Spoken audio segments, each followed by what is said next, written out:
Now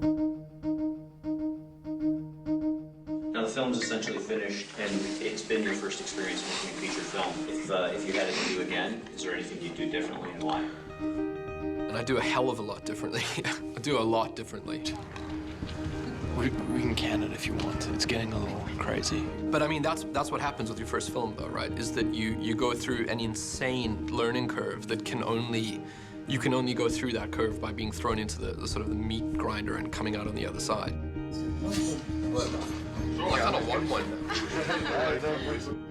I picked something that wasn't conventional, which made things more difficult.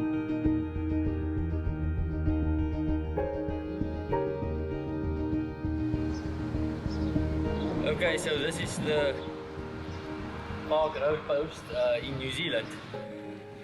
Now this is, of course, you can see how fancy this is. That's very big, mixing desk. This is, of course, where they did Lord of the Rings. I'm Dave Whitehead, doing sound design for District 9, and I'm just playing around with the exosuit at the moment, which is the robot that Vickers jumps in at the end of the film. So been playing with all sorts of noises, from steam trains to truck air brakes to pitch down typewriters to Air Force, Orion, hydraulics.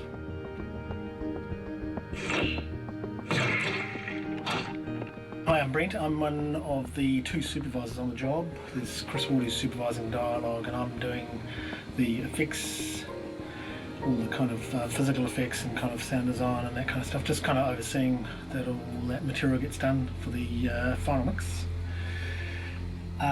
The crew that we have is essentially, as in normal films, is broken down into editors, designers, Foley people and kind of assistants. We're also doing the Alien at the moment. We're trying to base the aliens around insects more than mammals, so getting more, I guess, insecty type sounds and crabs, sort of, if a crab could talk, what would it say to you? There's your name at the top. Joseph Johnson. There's, you're gonna put your You see how well that works? Yeah. That's what I mean. It's like, it's so awesome. Like he's saying yes, and it's like you just get it. Like the alien said that. Totally. And it's like with some of the other stuff you lose that because it's like, oh, there's all of these different things happening. Well, what that is bringing the speech to the forefront. Yeah. So that is actually pushing the human speech component, which I guess we're just going to find the happy balance between that, you know, getting it at the right level so it sounds like the dominant thing, especially for him, I guess, is one of the main things. Put your scroll on the bottom there. See, there's your name at the top. Joseph Johnson. There's, you're gonna put your name at the bottom. And we've got a fairly smallish crew on this kind of show, which is we've got Dave Whitehead on sound design, who's kind of incredibly prolific and fantastic kind of insect maker, and we've got two effects editors, Mel and Hayden, who no doubt you'll meet, and I'm kind of in a supervisory role, and because this job's so kind of guerrilla-like in terms of its kind of makeup, everybody's pretty much kind of jumping on in terms of all hands to the pump, and so I'm doing quite a lot of cutting on this job as well. So which one is this? So that is literally rubbing a pumpkin. So it just sounds... When I was recording the pumpkins, I was standing alone in a room with a butternut, which is a very long sort of gourd-shaped pumpkin, held by my groin, rubbing it gently when someone looked through the window, and it did look a bit strange because I don't think they saw the pumpkin. The other thing was we were thinking about different African languages, and also the language that has the clicks and that sort of thing, so we're putting mandible clicks as well, clicks and chops and bonks and...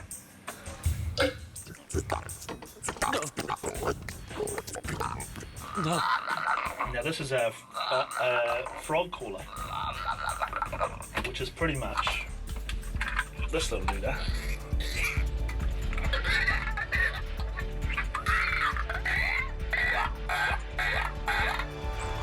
Watching the edit come together was, I'd actually say, even almost more exciting than the pre-production. It was every time it would change This is very exciting from an editing point of view because it makes the editing such a crucial part of telling the story. But it also makes it very labor intensive because of the amount of material coming in, and you're not always executing something that's a very specific thing. Sometimes it becomes something else, so you're kind of finding it through the kind of editing process. Editing this film was very difficult. I mean, just because of the volume of footage that we have. We have an insane amount of footage. And in certain cases, you know, you're going between documentary stuff and cinematic stuff. You can't just play a whole bunch of documentary real-life footage for the audience and then just slam them into a cinematic scene. You have to kind of find the flow within that. And that took a long time to get that to work properly. And then also just going through the hours and hours and hours of different types of documentary footage that we had. We had so much footage. As much as we're using improv and stuff like that, the script was very well conceived and well structured. So at the same time, you always have a kind of blueprint you're going back to. And as far as things like the security cameras and stuff like that, that makes my assistant editor's lives more difficult because it's yet another format to deal with. But for me, it's just kind of another interesting perspective on the scene. It's an interesting project because it's got a message. You know, obviously there's stuff in there about race and xenophobia. District 9 certainly doesn't ram any themes or morals down anyone's throats. But at its heart, it does have interesting questions that are raised about the way people view each other, especially other cultures. I suppose the interesting thing for me about making the film has been asking the question of what would really happen, you know, what would I really do in this situation? And it raises that question of deciding, well, how different does someone need to be from you, or a species, or something, for you to allow them to affect your life directly? I think, if anything, just to make a film that's engaging as your first film was what I was hoping to achieve. That film is Neil growing up in South Africa, loving the films that he loved and being in that environment. This was not an easy process. There was a lot of stressful moments for me, for sure. You can go through that level of pressure and that level of stress, which ultimately is forced upon myself only because you're asking yourself, is this good? Am I making something that's worthwhile? That's the only place the pressure comes from, really. The way that this whole film came out of this little short is pretty amazing. You know, it's sort of gone far past anything I think any of us expected. It's very much centered around Johannesburg, around the political situation that existed in Johannesburg in the apartheid era, and Neil grew up during that period of time. It's probably, personally, I think, one of the biggest challenges that still faces the entire planet. It's still something that people haven't quite realized what challenges will still lie ahead in this area of understanding differences, of what differences to accept, what differences to reject, how, as we become one global community, what's going to get washed out, what's going to stay. Looking at the film now, I'm pretty proud of how much imagery I had in my head prior to going into the film, what I've actually gotten as far as the final product goes, but I still wish there was more.